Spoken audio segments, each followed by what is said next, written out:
Peuple de Dieu, Shalom. Bienvenue dans votre rubrique Au pied du Maître, une émission où nous allons échanger et faire l'étude de la parole de Dieu d'une manière systématique. Moi, c'est votre humble serviteur, les frères Tison Bouya. Je ne serai pas seul, j'ai la joie d'accueillir ma sœur Reyes Kayumba, à qui j'ai dit bonjour et bienvenue. Bonjour, frère Tison. Je suis très content de vous voir. En tout cas, le plaisir est partagé. Gloire au Seigneur. Elle ne sera pas seule. Je serai également accompagné de mon frère Parfait Kiana, à qui j'ai dit bonjour et bienvenue. Bonjour frère Tison, merci. Bienvenue dans l'émission et je pense que nous allons passer de très bons moments ensemble. Ma sœur Reyes pourrait nous conduire en prière. Justement. Père Céleste, Dieu Tout-Puissant du désormais, qu'il te plaise que ton Esprit Saint soit au milieu de nous, du début jusqu'à la fin, au nom de Jésus. Amen. Amen. Je vous invite à prendre vos Bibles, votre notebook ainsi que votre stylo parce que nous serons au pied du Maître pour connaître sa volonté. Nous sommes dans l'étude trimestrielle où nous voyons un thème merveilleux, allusion, image et symbole. Et déjà, la semaine passée, nous avons vu la leçon numéro 3 qui était intitulée « Métaphore du mariage ». Dans Apocalypse chapitre 19, le verset 9, nous avons vu que nous sommes invités aux noces célestes. Je pense que tout le monde a suivi avec intérêt cette leçon. Nous avons compris qu'il y a des bons et des mauvais exemples dans la Bible du mariage et cela doit nous amener à une bonne compréhension de la relation entre Christ et l'Église parce que Christ est le mari et l'Église est l'épouse. Nous avons vu l'exemple d'Adam et Ève comme le plus bon exemple. Ils doivent devenir une seule chair, c'est-à-dire l'intimité et la fidélité doivent régner. Nous avons vu Osée et sa prostituée. C'est Dieu lui-même qui lui recommande. Ce n'est pas lui-même qui va aller chercher la prostituée. Et le message est que Dieu voulait que Osée sente la douleur comme Dieu est en train de sentir comment son peuple est en train de s'éloigner. Nous avons vu Rebecca et Isaac, ils étaient apparentés comme nous étions aussi apparentés à Christ. Frère Parfait, la semaine passée, nous avons reçu des questions de nos frères qui nous ont suivis avec attention. Il y a un frère qui a dit, que veut dire concrètement une femme étrangère? Est-ce que c'est celle qui ne part pas à l'église ou celle qui n'est pas de notre paroisse? Il y a aussi un frère qui a dit, on peut aussi épouser une prostituée connue de tous les quartiers comme Osée. C'est une question qu'on nous a posée. Vous avez aussi le droit de donner votre réponse dans les commentaires. N'hésitez pas à donner votre avis et surtout, cela va nous bénir. Sans plus tarder, nous allons commencer la leçon du jour qui est intitulée « Les nations », la première partie. Aujourd'hui, nous verrons la première partie et la semaine prochaine, ça sera la deuxième partie. Et notre verset est dans Daniel chapitre 7, le verset 14. Ma sœur, est-ce que vous pouvez nous lire cela? 14 dit ceci. On lui donna la domination, la gloire et le règne. Et tout le peuple, les nations et les hommes de toute langue le servirent. Sa domination est une domination éternelle qui ne passera point et son règne ne sera jamais détruit. Amen. Merci beaucoup, ma sœur, pour la lecture. Frère Parfait, est-ce qu'on peut comprendre déjà les thèmes? On dit les nations. La première partie, ça veut dire quoi? Merci. Les nations fait référence au pays, à un pays. Les nations, ça fait référence à un pays. Merci beaucoup, frère Parfait, pour votre réponse. Ma sœur Reyes, vous nous avez lu Daniel chapitre 7, verset 14. Que comprenez-vous? Alors, là-dessus, je comprends que les livres de Daniel ainsi que les livres de Apocalypse nous fait mention des successions de pouvoirs établis par les humains. Alors, c'est par là qu'intervient notre verset clé qui est Daniel 7, 14, qui dit que après cette instauration de gouvernement humain, viendra le gouvernement éternel qui sera dirigé par Dieu lui-même, y compris Jésus, bien sûr. Merci beaucoup, ma sœur Reyes. Ici, nous allons beaucoup plus nous concentrer sur les nations parce que dans la Bible, on est en train de parler des pays comme le frère Parfait nous l'a bien signifié.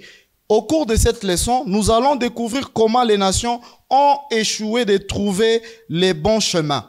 Comment ils se sont perdus en voulant d'être autonomes. Et au décours de cela, nous allons voir la solution que Dieu a prévue pour les nations qui sont déjà allées à l'encontre de sa volonté. Nous avons subdivisé cette leçon en deux grandes parties.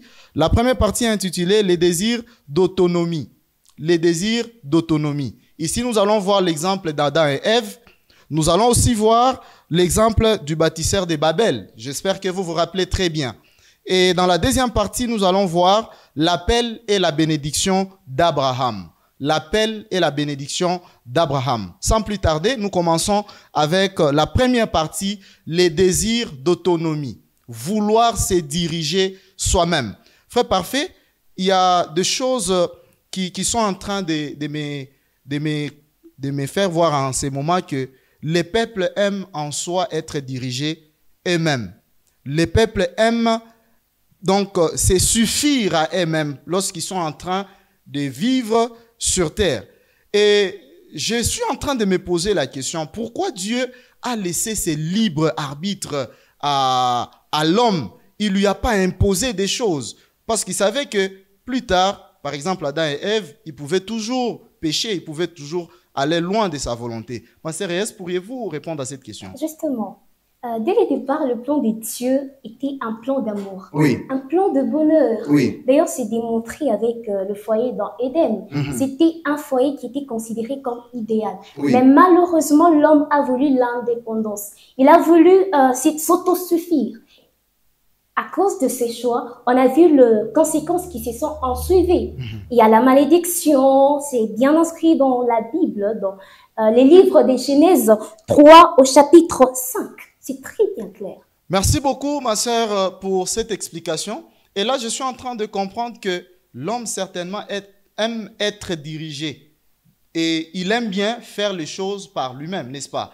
Et Éden était un endroit idéal. Bon, je suis en train de me poser la question, pourquoi les gens qui sont bien installés cherchent toujours là où ça ne va pas? Vous avez une idée sur ça? Justement, c'est ça même le côté humain. Oui. Dieu est parfait, mais l'homme ne l'est pas. Mais quand Effectivement. l'homme veut faire tout par lui-même, il tombe toujours dans la faillite. Oui. Et vous me rappelez une chose dans Genèse chapitre 10, les versets 1 à 12. Vous allez voir qu'il y a, par exemple, Nimrod qui se disait qu'il était puissant par rapport à ses exploits, par rapport à ce qu'il avait déjà réalisé. Mon frère parfait, les gens qui aiment s'auto-diriger, ils se voient très grands. Qu'est-ce que cela, ça signifie pour nous?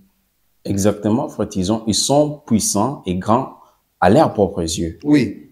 Par exemple, Nimrod. Oui. Quand nous voyons Nimrod, nous voyons que c'est l'ancêtre de Babel.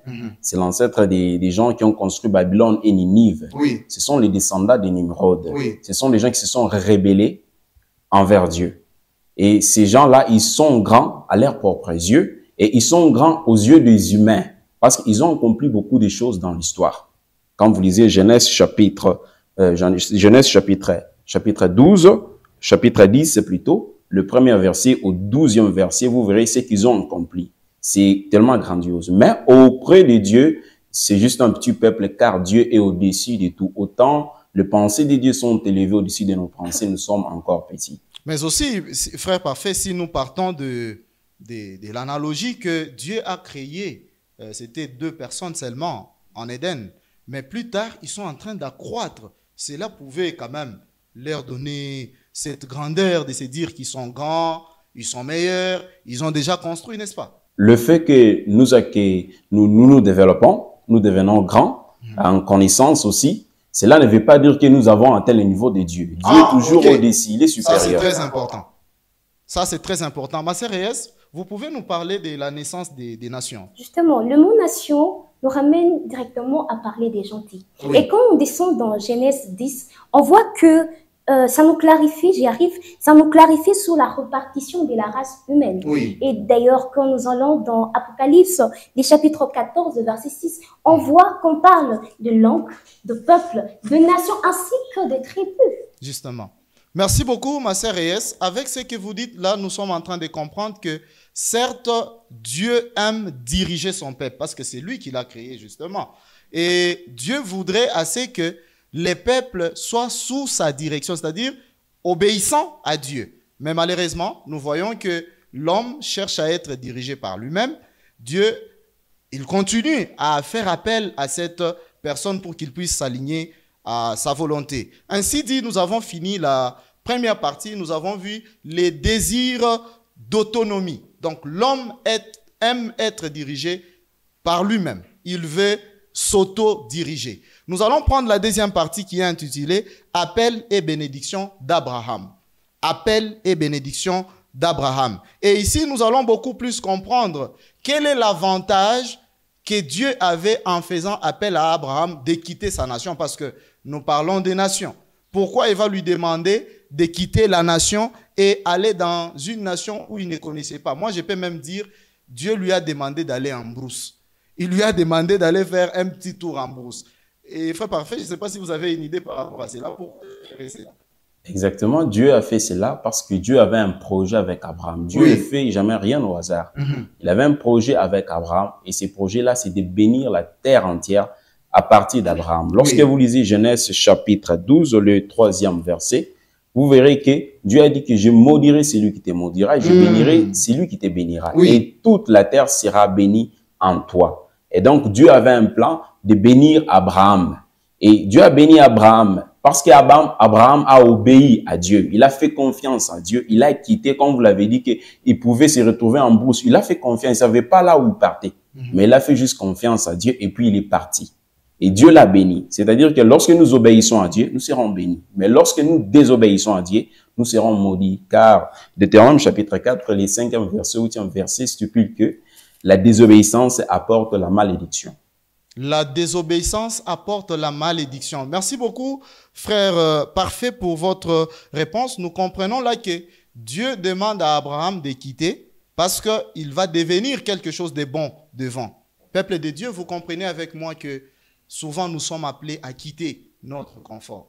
Peut-être là où vous êtes, c'est bon, mais quand Dieu vous appelle à quitter, faites ce que Dieu vous dit.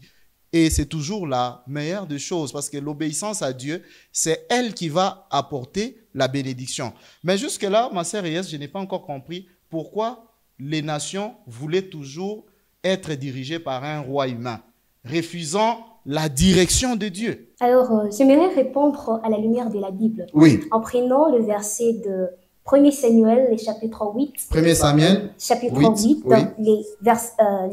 Le chapitre 8, 4 à 19, qui nous dit la parole. On comprend par là que Israël est allé voir même Samuel, lui disant qu'ils avaient besoin d'un roi. Oui. Et où est-ce qu'ils ont tiré cette idée? Ils l'ont imité de païens, ils l'ont imité de nations. Ils ont voulu également être comme les nations extérieures ou païennes. Alors, c'était pas le désir de Dieu d'accorder cela à ses peuples. C'est mentionné dans Deutéronome 17, 14. Dieu n'était pas content. Mais vu que c'était une demande du peuple, on a cédé à lui. S'il vous plaît, ma sœur Yes. Dieu n'est pas d'accord avec la volonté des peuples. Mais quand même, il les raccorde. Mais comment il peut faire ça? Sachant que, par exemple, le choix de l'homme n'est pas bon, mais pourquoi il peut lui laisser les choix? Dans Deutéronome, Dieu dit, je mets devant toi deux chemins. Oui. C'est lui qui mène au bien et c'est lui qui mène au mal. Oui. Alors, c'est à l'homme que revient le choix. S'il fait le choix de choisir le mal, c'est à lui. S'il fait le choix de choisir le bien qui est Dieu, c'est à lui que revient le choix. Mais alors, quelles seraient les conséquences lorsque Dieu vous laisse les choix? Bon, par exemple, moi, je vais faire la médecine, je donne l'exemple. Je vais faire la médecine et je demande à Dieu, voudrez-vous que je fasse quoi? Dieu me dit, tu dois faire la polytechnique. Et moi, je lui dis, mais je vais faire la médecine. S'il me laisse faire la médecine, y aura-t-il des conséquences? C'est ma volonté. Justement, quand l'on fait le choix, il y a toujours de failles. Oui. Comme par exemple, aussi qu'on a parlé de succession de royaumes. Quand ils ont voulu être dirigés par deux rois. Oui. Alors nous allons comprendre que chaque roi a porté le mal. Du coup, au travers de ces successions de règne, il y a eu le mal qui a pénétré dans le pays ou la nation de l'Éternel. Il y avait par exemple quel mal? Qu'est-ce qui s'est passé? Parce que je sais que quand un roi passe au pouvoir, tout ce qu'il fait, c'est donner la joie à son peuple parce qu'on l'a élu. Même aujourd'hui, nous les voyons dans notre pays. Quand quelqu'un passe au pouvoir, on lui donne cet accès-là pour qu'il donne le meilleur de lui-même. Et il va faire beaucoup de promesses pour qu'ils puissent les réaliser après. Justement. Et dans un roi, le chapitre 11, verset 6, on a vu comment est-ce que les rois ont emporté l'idolâtrie, ils ont apporté l'impudicité, ils ont apporté tout genre de mots dans le peuple du Seigneur. Je suis en train de m'imaginer être dirigé par un pécheur. Parce que Israël était dirigé par Dieu, mais il a refusé d'être dirigé par Dieu. Et il a opté d'être dirigé par un humain, un pécheur, si je peux le dire ainsi, parce que, comme vous le dites, ceux-là qui ont succédé au pouvoir, ils étaient en train, en soi, d'amener les mal, c'est-à-dire les péchés au devant de peuple. Frère Parfait, pourriez-vous nous faire comprendre cette erreur-là de la nation d'Israël à vouloir être dirigée par un roi humain? Est-ce que cela peut nous enseigner quelque chose, nous, en tant qu'Église? Exactement. Nous devons tirer une leçon de cette histoire-là. Oui, oui. Nous, en tant qu'Église, nous devons faire attention à imiter les nations. Oui. C'est comme ce que le peuple d'Israël ont fait. Ils ont voulu imiter les nations voisines. Ils ont voulu avoir aussi un roi humain qui va les diriger et ils vont proposer ils vont donner leur commandement d'homme à ces rois-là et ces rois-là vont accepter. C'est ça les conséquences. Lorsque vous n'êtes pas influencé par l'Esprit Saint, vous allez effectuer les mauvais choix. Mais lorsque nous nous soumettons à la volonté de Dieu, nous voulons que c'est Dieu, celle qui dirige notre vie, qui dirige nos choix. Nous allons effectuer les bons choix, j'y arrive. Et surtout, nous devons éviter d'avoir les penchants. Donc, nous devons demander la directive de l'Esprit Saint pour effectuer les bons choix. Et surtout, laisser Dieu seul diriger son Église. Mais est-ce que vous avez un exemple d'un roi qui est passé au pouvoir et puis tout a chambardé ou soit ça a influencé sur l'Église? Un roi qui est passé au pouvoir et puis oui, exactement. Nous pouvons voir l'exemple du roi Constantin. Justement, le roi Constantin en 321. Exactement. Il a eu de l'influence sur l'Église et il a eu à changer quelque chose dans l'Église par rapport à ce que Dieu avait ordonné à son Église. C'était quoi exactement? Qu'est-ce qu'il a changé? Est-ce que ça avait de l'impact par rapport à la relation de l'Église avec Dieu? Exactement. Aujourd'hui, nous avons plusieurs jours pour adorer. Oui. Ça fait partie de ça. Ok. C'est l'un des exemples que je peux donner. Merci beaucoup, frère Parfait, pour cet exemple parce que ça doit nous interpeller. La succession de pouvoir, ou soit des humains au pouvoir, c'était la volonté humaine. Ce n'était pas ce que Dieu voulait pour sa nation. Et là, je pense que l'Église doit faire très attention. L'Église doit faire attention par rapport à notre culture. L'Église doit faire attention par rapport à notre société. Aujourd'hui, nous sommes étonnés de voir quelqu'un à l'Église en train de faire une danse que nous voyons dans des bars. Ce sont les choses des païens, ce sont les choses des nations païennes qu'on est en train d'amener dans l'Église. Et cela, c'est vraiment une relation qui est en train d'être brisée entre Dieu et son Église. Et je suis en train de me dire que Dieu est là, il veut être les dirigeants de son peuple. Et nous devons être sous l'autorité de Dieu pour suivre au moins ce que lui, il veut. Et je pense que c'est ainsi notre vie sera harmonisée par rapport à ce que Dieu veut pour nous. Mais là, ça m'amène à me poser aussi une autre question. S'il y aura une solution pour ces nations-là, frère Parfait, vous savez, aujourd'hui, on est en train de voir des nations avec leur culture. Par exemple, je vais prendre les Juifs. Ils ont leur culture et leur religion. Jusqu'à aujourd'hui, ils rejettent Christ. Est-ce qu'il y a une solution pour ces peuples-là ou soit c'est fini pour eux, ma sœur Yes? Justement, j'aimerais retourner un peu en arrière. Oui. Dans Acte 13, les chapitres Acte 13, 17. Nous allons comprendre qu'Israël était une nation qui était choisie par Dieu. Oui. C'était une nation qui devait servir de lumière, qui devait être constatée par les autres nations. Donc, vous voulez dire, ça devait être comme un miroir. Là où, par exemple, les Congolais devaient voir ce que nous devons faire par rapport à Dieu. Justement. il devait se démarquer d'autres nations. Oui. Alors, c'est à ça que Dieu nous appelle en tant qu'Église. Nous devons être la lumière. Mais comment être la lumière? Il y a beaucoup d'aspects, mais j'aimerais souligner un aspect très capital. Oui. C'est dans Apocalypse 14, le verset 6. La parole de Dieu dit ceci. J'ai vu un autre ange qui volait parmi le milieu du ciel, ayant un évangile éternel, pour l'annoncer aux habitants de la terre, à toute nation, à toute tribu, à toute langue et à tout peuple. Amen. Donc, nous avons cette parole. Nous devons la donner aux autres, nous, en tant qu'Église et peuple choisi de Dieu. Donc, vous voulez dire que l'appel est lancé à toutes les nations, il n'y a pas de discrimination. Mais il y a aussi ceux-là qui peuvent se dire, nous sommes conservateurs de notre religion. Nous sommes conservateurs de notre culture ou de notre doctrine. Voilà. Tous ceux qui ont reçu, j'arrive, Oui. Christ comme sauveur, Christ leur a dit dans Matthieu 28, 19, il a dit, allez et faites de toutes les nations mes disciples. C'est à ça que nous appelle le Christ. Donc, ces gens-là, c'est à nous maintenant d'aller vers eux, ou soit c'est eux seuls qui vont quand même découvrir qu'il y a un Dieu pour qui ils doivent croire. Christ nous a envoyés auprès des autres, Justement. afin de retourner les brebis égarées. Amen. Justement. Merci beaucoup, ma sœur Reyes. Je suis en train de comprendre que Dieu a ces désirs-là de nous amener à quitter notre confort, comme il a dit à Abraham, de quitter sa nation, de quitter son lieu, de quitter son confort pour aller vers l'avenir que lui-même est en train de lui réserver. Peuple de Dieu, nous sommes en train de tendre petit à petit vers la fin de cette émission. Ainsi, pour finir, je voudrais poser une question à mon frère Parfait. Aujourd'hui, nous sommes les membres de l'Église. Qu'est-ce que nous devons faire en tant que membres de l'Église? Merci beaucoup. En tant que membres de l'Église, Oui. nous ne devons pas nous contenter seulement d'être sauvés. Nous sommes déjà sauvés car nous avons déjà l'espérance de la vie éternelle. Oui. Mais nous devons aussi aller auprès de ceux-là qui ne connaissent pas encore la parole de Dieu, ceux-là qui vivent encore dans Babylone. Parce que si vous lisez très bien, Apocalypse chapitre 18, le verset 3 au 4e verset, vous verrez que Babylone la grande est tombée.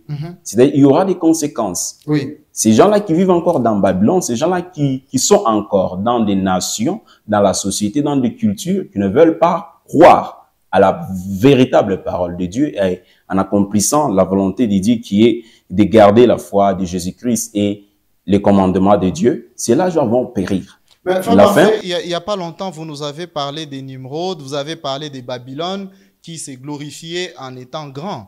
Est-ce que vous voulez dire que dans l'Église, il y a aussi des Babylone? Dans l'Église, il y a des gens qui se glorifient ou qui sont dans l'Église mais qui ne sont pas déjà sauvés? Il se peut qu'il y ait des gens comme ça qui se comportent de la Oui. sorte.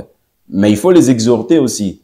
Parce que nous devons commencer d'abord par Jérusalem avant d'aller prêcher ailleurs. On chante d'abord les gens qui sont dans notre église. Justement. Et puis nous devons aussi aller vers ces gens-là qui ne connaissent pas encore la parole de Dieu, les appeler, leur dire de quitter Babylone et de venir rejoindre la véritable église de Dieu qui garde les commandements de Dieu et la foi de Jésus-Christ. Merci beaucoup, frère Parfait, pour vos explications. Merci également à ma sœur Reyes pour vos explications.